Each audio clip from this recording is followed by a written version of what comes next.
front of me is SONY Xperia 1 Mark IV, and today I would like to show you how you can switch on or off location of this smartphone.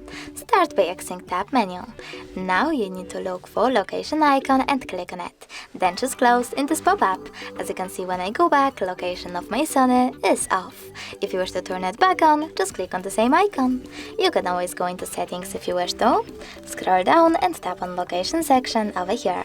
Then manage it by tapping on this switcher next to use location feature. Thanks so much for watching. If you enjoyed this video, smash that like button, comment, and don't forget to subscribe. Bye!